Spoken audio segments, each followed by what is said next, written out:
UFC 320 Ankalaev versus Pereira 2 full card predictions. As always, like, comment, subscribe to the channel if you're new. And let's get straight into it, man. Starting with the early prelims, ending with the main event. We have Veronica Hardy versus Brogan Walker. I believe Veronica Hardy's last fight, she lost to Eduardo de Mora. And I think Eduardo de Mora was actually the first underdog or the second underdog ever in the Best Underdog Series. And I'm going to be honest, I am going Veronica Hardy in this fight. I just feel like she should win this. I mean, the line movement also shows that.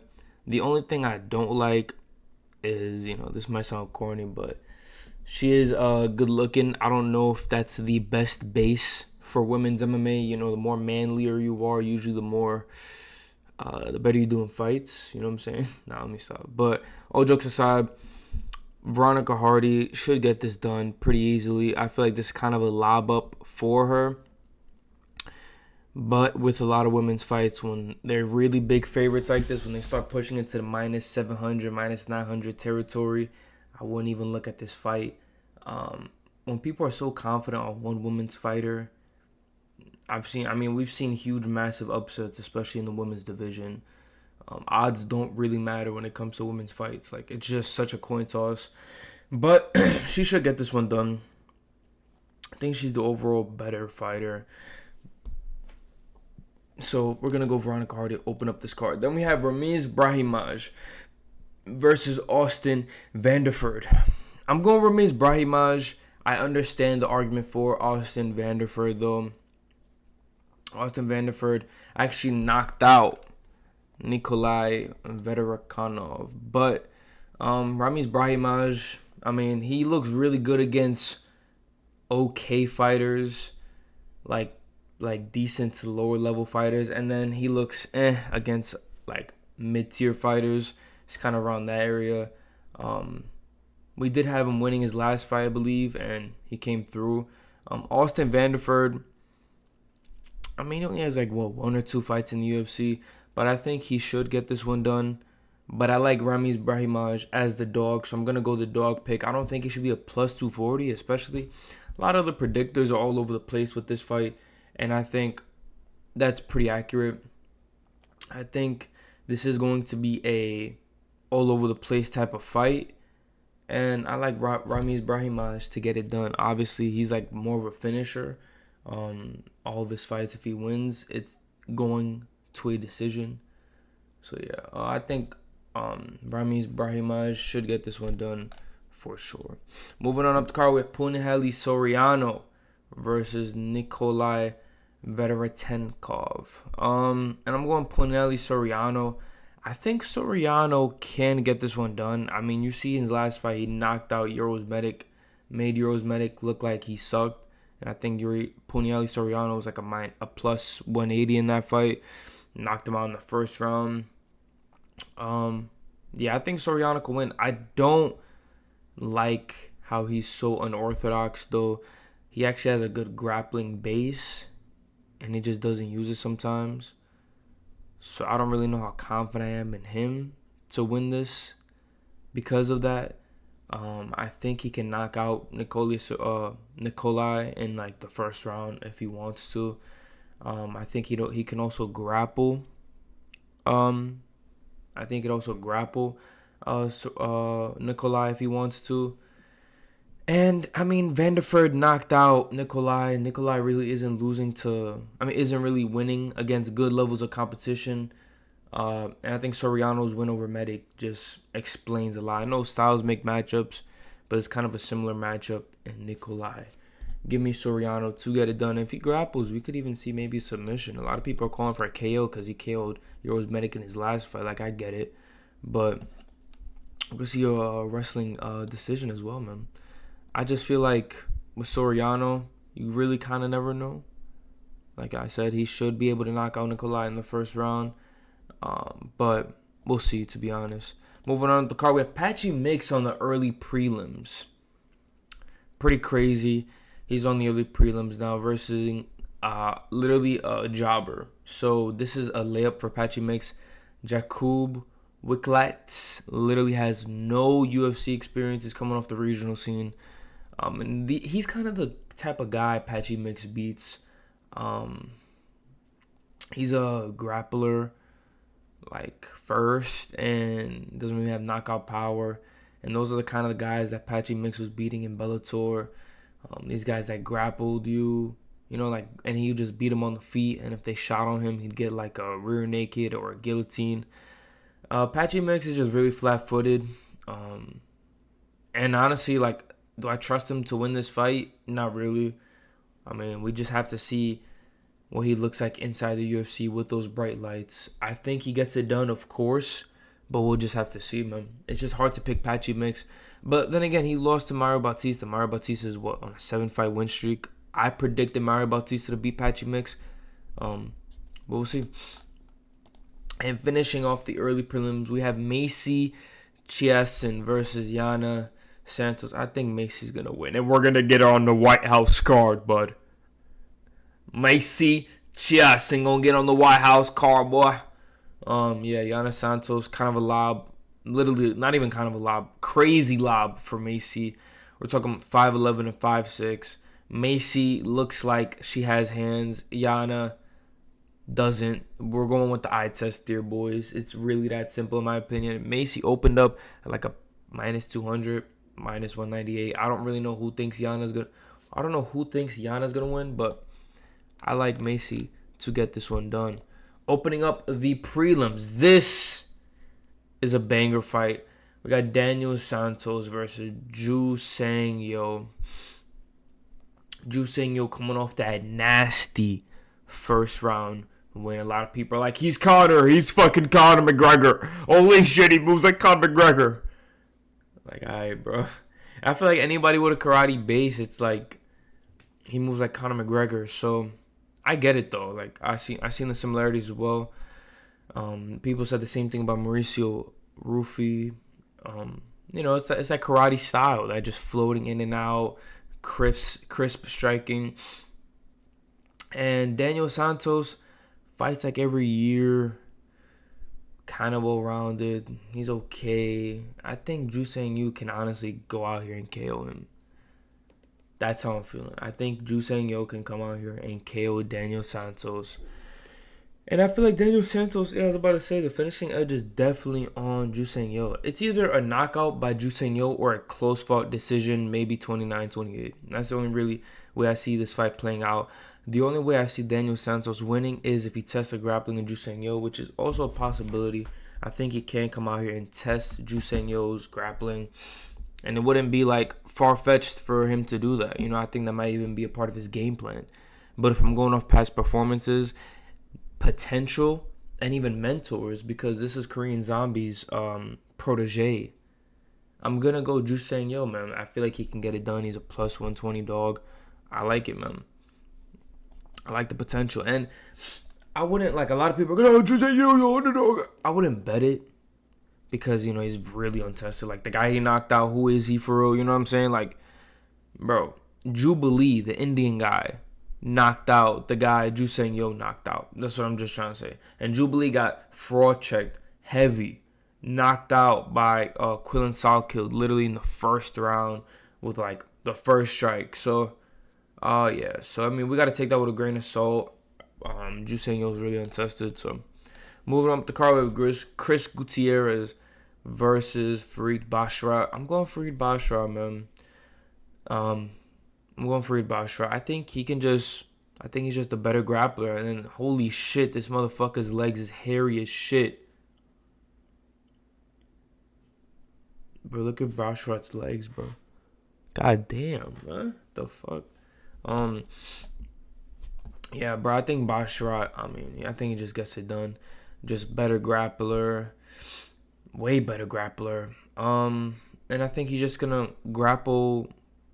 He's just going to grapple fuck, honestly, Chris Gutierrez, bro. Let's just be honest. I think he wins a decision. I think his wrestling is going to be too much for Chris Gutierrez, who has been taken down. And yeah, man, I like Farid Basharat. He looks really, really crisp in a lot of his fights. And I think he's going to get him down, man. I think he's going to get him down. I think just the like the constant pressure, the wrestling. But Chris Gutierrez can maybe squeeze out 29-28 loss. But I don't think it's going to be that close. We'll see, though. But I don't think so. Moving on up the card, we have... This is where the card starts heating up. We got, the prelims. We'll probably see a couple finish. I mean, early prelims, maybe 2 finishes, right? 3 finishes, maybe. I'm predicting two finishes, maybe in these 2 fights, right? We move on up. It's gonna, maybe KO, maybe probably decision. Then we got back-to-back, I think, brutal knockouts. I think Edmen Shahbazyan's going to knock out Andre Muniz. Andre Muniz, his chin got checked, man. His chin has gotten checked. Edmen Shahbazyan, with his weird build, the ribs is sticking out, as always. Andre Muniz, bro. I just feel like he's good at grappling, right? That's really the path of victory here. To submit Edmen Shahbazyan. And Edmen Shahbazyan's victory here is probably like a decision or a KO. And I think Andre Muniz's chin got checked a lot of times. And Edmen Shahbazyan, he slows down later in fights. And if he does slow down, I think Andre Muniz can squeeze out a decision. But I don't know if this gets past the second round, man. And Edmen Shahbazyan, he's I don't know how to put this, but he's better at preventing the grappling from Andre Muniz than Andre Muniz is at preventing Edmen Shahbazyan from KOing him, knocking him out. If Edmen Shahbazyan, if Muniz, if Muniz tries to grapple Edmen, he's not gonna get it done. If Edmen tries to strike with Muniz, he's probably gonna get it done. Moving on up the card, bro. Give me Edmen Shahbazyan. And then we have Ateba Gutierrez versus Tristan Vines. And they found a sacrificial piece for Ateba Gutierrez. They found someone to volunteer as tribute against Ateba Gutierrez. Brutal KO in the first round. This guy Tristan Vines is not a grappler. Has like barely any submissions. Has some KOs on his record. It's really hard to find anything about him for real. But I feel like even if he tries to come in with a game plan of grappling Ateba, he's not gonna get him down. And I think Ateba Gutierrez is gonna knock this guy out like vicious. But I'm predicting like maybe runner up for KO of the year in the first round. That's how I'm feeling. Yeah. It's gonna be crazy, man. I think Ateba Gutierrez is gonna knock him out bad. I think we're gonna see really good back-to-back KOs. Obviously, this is my prediction. I don't think it's like locked gonna happen. But I'm saying is I think Ateba. I'm more so speaking about this Ateba fight, bro. The fact that he even found somebody to take this fight on short notice is actually insane. Yeah, KO round 1. Bro, KO. I don't know. Moving on to the main card, we have Abus Magomedov versus Joe Pyfer. Body cam off Joe Pyfer. I'm going Joe Pyfer. The only thing that worries me is both these guys can be heavy starters in the first. You know what I'm saying? Abus he's known to slow down. He always looks good earlier on in fights. Slows down really bad. Slowed down really bad in the Michelle Pereira fight. And he was actually my underdog lock of that week. And yeah, man.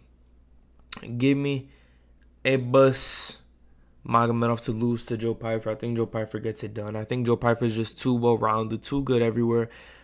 But the only thing I don't like, he kind of leaves his leg open to low kicks. Joe Pyfer is just also too powerful, though. Too powerful. If Abus comes out here trying to grapple, bro, I think Joe Pyfer can hang.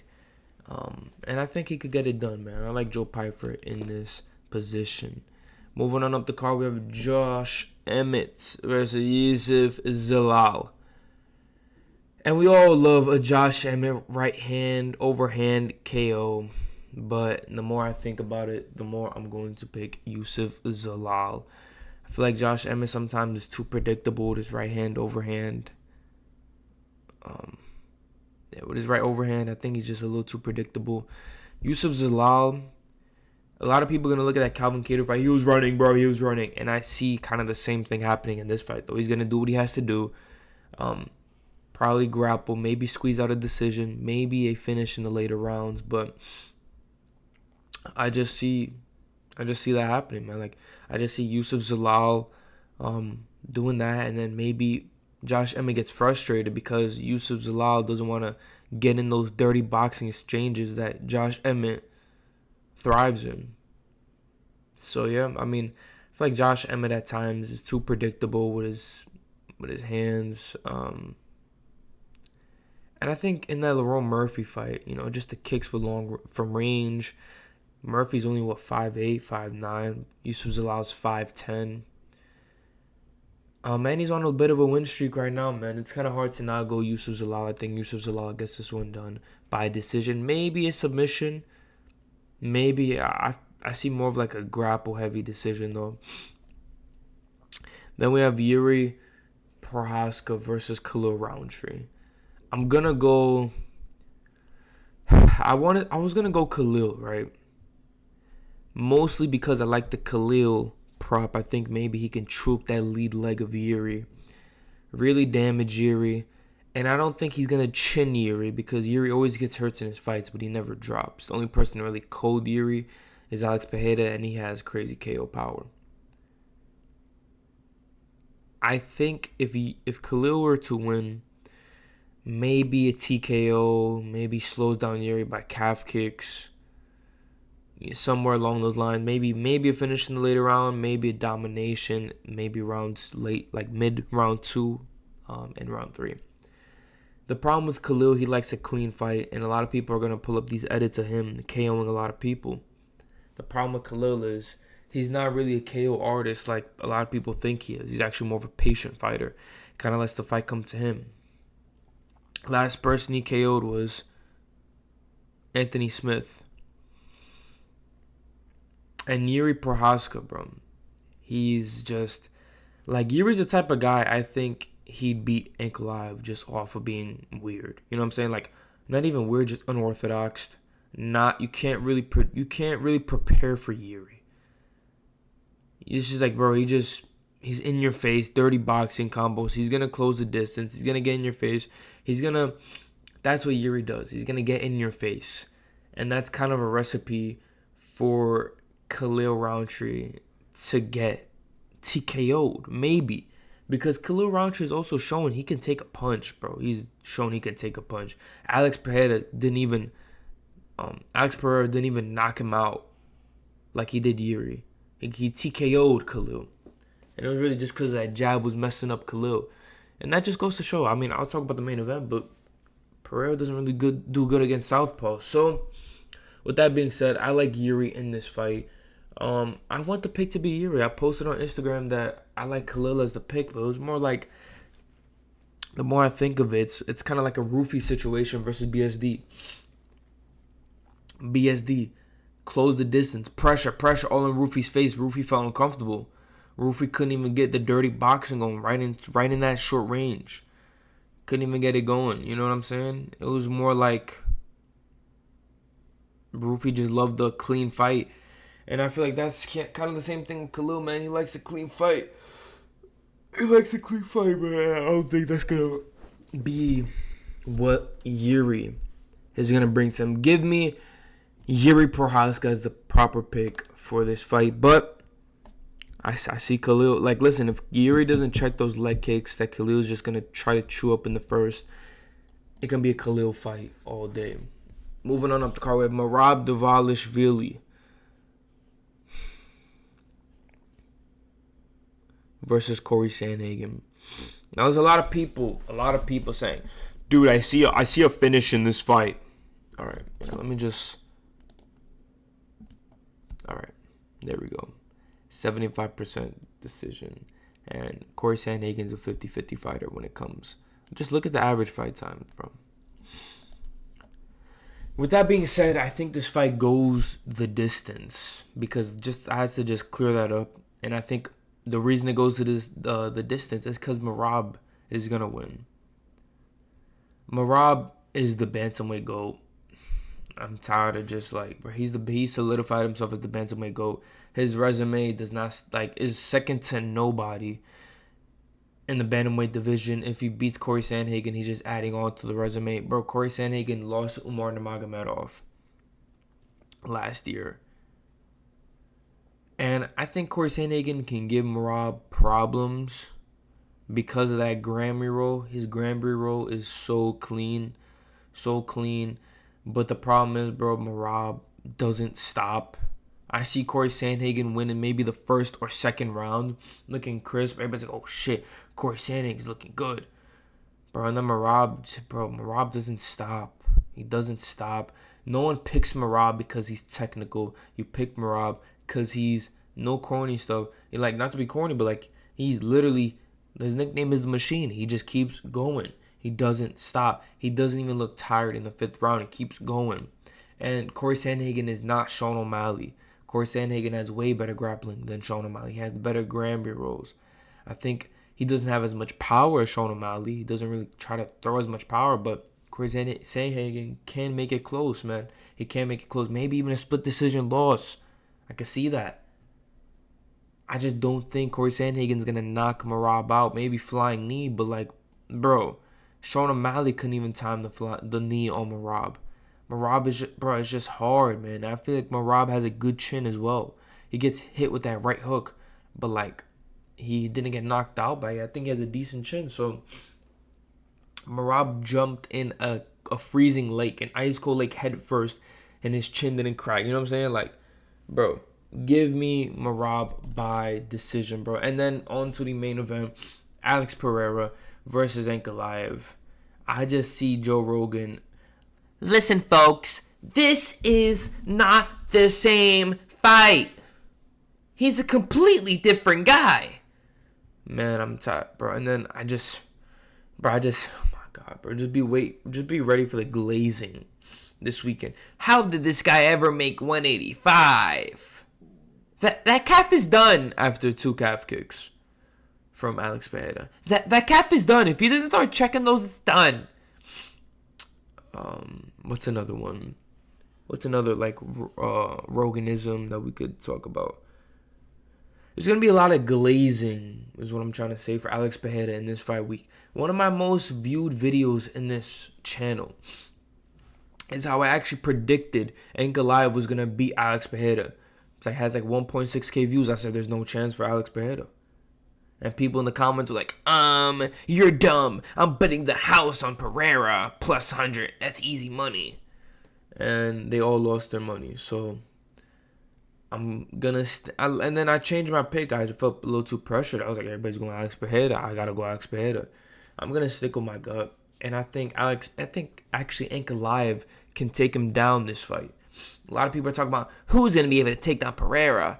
It's a hard fight. Bro. Okay, cool. This is what a lot of people are not telling you. Okay, Pereira defends the takedowns of Ankalaev. What about the clinch situation? Okay, what if Ankalaev shoots a takedown when Alex Pereira is against the fence, doesn't get it, comes back and clinches with Pereira? What does Pereira do when he's getting clinched up? How is his clinch game? It's not good. This is what a lot of people are not talking about. His clinch game is not good. Decent, maybe. Decent. And Ankalaev is just going to come out here, shoot a takedown. Feels, clinch against the fence. Knees, go try to work the takedown again. Nope, okay. Dirty, right here, I'm just boxing you up now. Pereira doesn't do good against southpaw boxers. He does not do good against southpaws in general. He feels good against orthodox people. That's how he gets the left hook going. He can't really get the left hook going when the lead hand is in front, the southpaw lead hand is in front of his face. And Ankalaev, bro, Pereira was too leg kick heavy and heavily invested in that last fight. He was too, bro. And then you had like a lot of bigger YouTubers talking about, dude, Alex Pereira is the greatest light heavyweight of all, and he's gonna be the first triple champ. Bro, Pereira has a huge flaw in his game, and it's the grappling. I don't think he's bad. A lot of people are dragging it. Ankalaev's just better. I think Alex Pereira runs through everybody else in the light heavyweight division, maybe except yeah. I think he runs through everybody else. Honestly, it's just Ankalaev has a solid chin. His only loss is a BS Paul Craig submission from like last minute. He was hungrier in this fight. Alex Pereira's getting old. He's always dealing with some untold injury, and then after it's like, oh, I had this broken, my foot, my toe, my ankle, my hand. What injury is gonna have in this fight, man? I don't know. It's just like he's getting up there in age. He solidified himself. He's definitely maybe top 20 all time, but Ankalaev is around his height. Southpaw, his biggest weakness. And he can grapple if he needs to, man. And Ankalaev, like I said, if he doesn't get the takedowns, how is Pereira's clinch game gonna look? He doesn't have a good clinch game. It's gonna be, Ankalaev just smudged him against the fence. But what did Pereira do to get out of there? He did that little sweep trip, collar tie trip, and got Ankalaev to the ground, but he didn't do anything with it. He could have ended the fight right there, but like, I feel like Pereira is just, when he knows the calf kicks aren't compromising you, and he can't get the left hook off, then what? I mean, like, then what? And I just feel like the southpaw boxing, and Ankalaev is really slick with it. He's very patient as well. A lot of people are like, dude, Ankalaev, dude, I don't see this fight getting past the first round. No, if you look at Pereira's past couple fights against southpaws, besides Jamal Hill, who you could even argue it was maybe some BS because he closed the distance, but regardless, it's just like, bro, Pereira is good. Do I think he's going to beat Ankalaev? No. That's really it, man. Like, comment, subscribe. Let me know what predictions you guys have in the comments below. And as always, like, comment, subscribe. Check out Instagram. I posted all the predictions earlier. And check out us on TikTok. Like, comment, subscribe, and I'm out.